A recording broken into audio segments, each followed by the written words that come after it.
schoolboy championships, which is their national championships. It's held right in St. Catharines every year, which we can participate in. That's great. Outside of that, we have two races at Westside Rowing Club in Buffalo, and wherever the New York State Championships may be held. In the last several years, they've been held at Saratoga, New York. That's great. Coach, what impact do you think a high school coach can have on the development of a young man? Well, I think that more than anything, again, with any coach, and I won't just talk about rowing here, any sport, be it football, hockey, rowing, a coach is there because he has a level of expertise in the sport, a level of experience, and a passion for the sport. And any coach knows the amount of work or dedication and practice that goes into making a championship team, just making a competitive team. It's not about championships, it's just about being competitive and getting the boys to be at the highest level they can be at their age level. So a coach spends a lot of time, hours and hours with the boys, and I think that imparts dedication, reliability. They know the coach is going to be there, and they know they're expected to be there, and they know they've got to get their homework done because they're going to have a hard workout, and so on. So again, and that's just not rowing, really. When it comes down to any sport, I think that's imparted to the youth.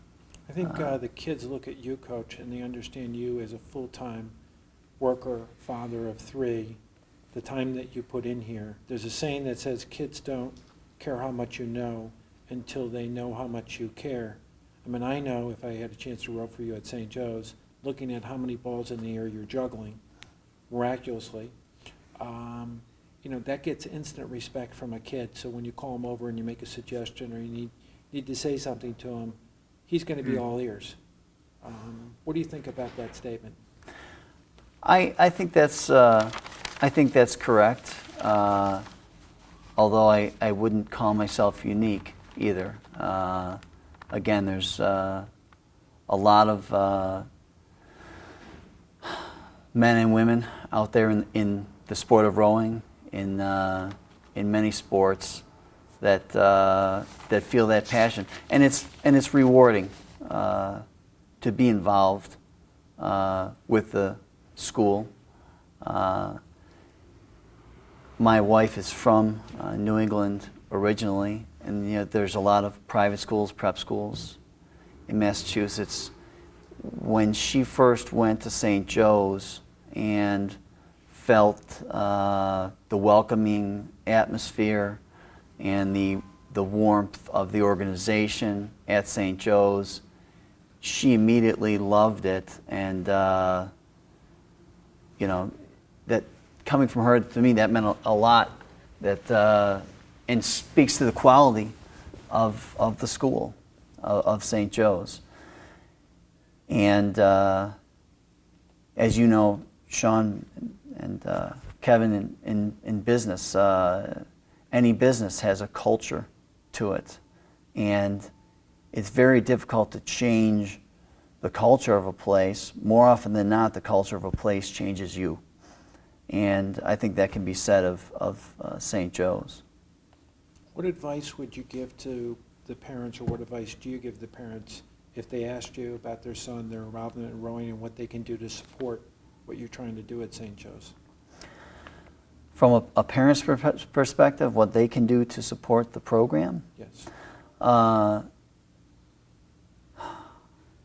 Through my experiences at Westside Rowing Club and at St. Joe's and coaching there, the most important thing a parent can do is be there and get their kids there. There is and it sounds easy and sounds simple, but it's not, because it's a major commitment. When again we go 3 seasons, but even again I'll tie it to any sport. A coach has a plan, and if you miss a practice, you're missing valuable knowledge. And for us, we train. This year, our recruiting meeting is August 12th. The freshmen start August 16th. Varsity starts August 25th. And we'll roll this fall. When the fall season's over, we'll begin the winter training 5 days a week.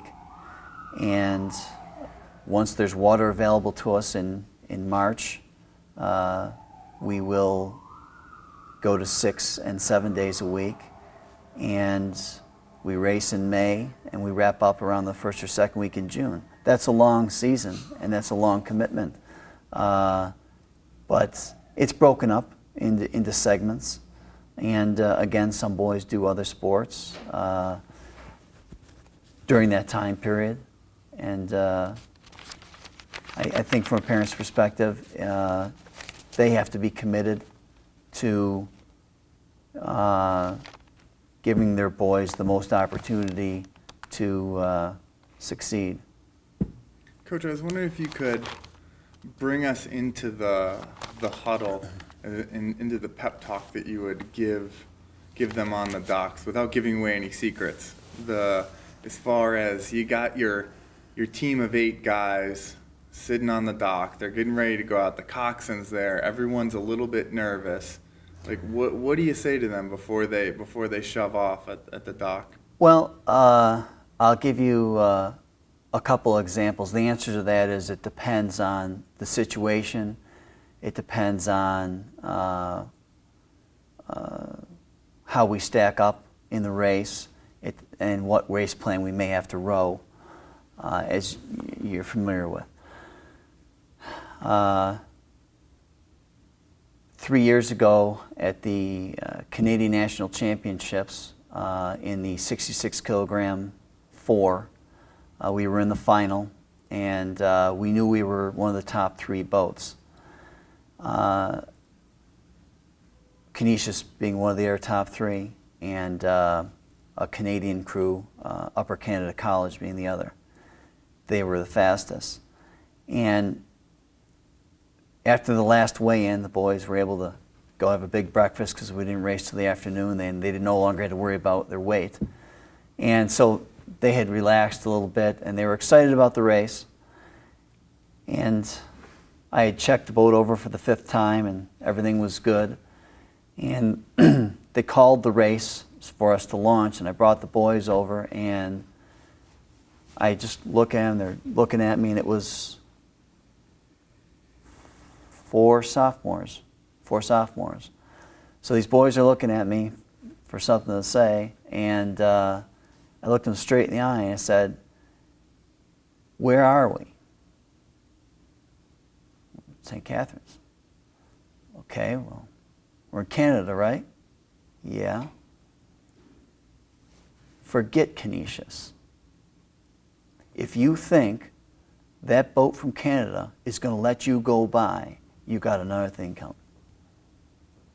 So it was pretty easy, and their eyes kind of went, wow. They were worried about Canisius. I'm not worried about Canisius. We're at the Canadian National Schoolboy Championships, and going after gold. And they went out and they won the race. Wow. Really? Yeah, it was. Well done, It was a Coach. great event. And then another example. This year we had a couple of injury problems, and I had to move some guys around different boats, and it was a semifinal or a final. I don't remember which, and they were going to go out and roll a good hard race. But the fact is, there was a boat or two that was just, we knew that was probably faster than us. So it was a little bit lighter, and a little bit easier, and then we got to laughing and joking about it, and saying, today is the first day of the rest of your life, you know, and making it lighter and laughing about it, and win one for the Gipper, and you know, it just And so it was a lot lighter, a lot more fun, and they went out with a light attitude, and they may have qualified for the final, but again, there's no secret formula. Other times I've brought them into the huddle, and there's nothing more after weeks and months of training.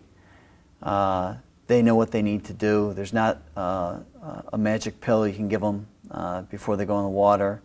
And a couple of times I just told them, pull really, really hard. That's the secret. Go pull really hard. So. Coach, there's this saying that sports doesn't make character, it reveals character. You've been around young men for a long time. You've had a chance to see crews show what they're made of. Maybe we could reflect on that for a second. I'd say that's a very true statement. We had an example this spring. The Canisius High School program has been on a roll. They have approximately 60 or 80 boys in their program. Very competitive. Honestly, one of the top programs in the country as well. And we fight them every weekend and do battle. And at a local regatta, the John Bennett Regatta this spring, the biggest race of the day, the last race of the day, is the Senior 8, boys Senior 8. And I had chosen to row a lightweight 4 all season as the premier boat, and they ended up getting silver at nationals. But we knew we couldn't stand toe-to-toe in the lightweight 8. So I took 6 of my best lightweights and 2 of my heavyweights, my two best heavyweights, and I put them together and entered them in the Senior 8. For the first time? Yes. But again, once boys you've coached them all year, they should all be rowing well enough, and that I should be able to have interchangeable parts. Put them together, and pretty much it was just us and Canisius. I'm not sure City Honors may have had a boat in the race, but most of those boys had not won a race at Westside Rowing Club, because we're always rowing into the teeth of the other program. And the boys, basically, it was, as you said, a character moment. There was, I think all 5 seniors were in the boat, and they led from wire to wire, and they just refused to lose. And they won the race. I have a photograph of that I'm going to share with the guys tonight. And Kevin can tell you, there's moments in rowing when you finish a race like that and you come to the dock and the boat's actually floating about 18 inches off your shoulder. And smiles from ear to ear. Parents were strutting up and down the shore, and it was a great moment. And but it showed a lot of character from the boys. They were going to make that their race, their day, and they pulled it off. It's a great memory for them, Coach. It is. Coach, what guys outside the world of crew, in the world of sports or business, have affected you and what you've become? Who's influenced you? Well, I had many different coaches at Westside Rowing Club. The venerable John Bennett actually coached me a couple of summers when I would be back from college, rowing for Westside in the summer. And Jim Wynn was a lightweight and a youth coach at Westside Rowing Club. And In Boston, my original coach, Bill Miller, from Boston University, he now runs a rowing clinic up in Maine. He was an impressive guy, still is. And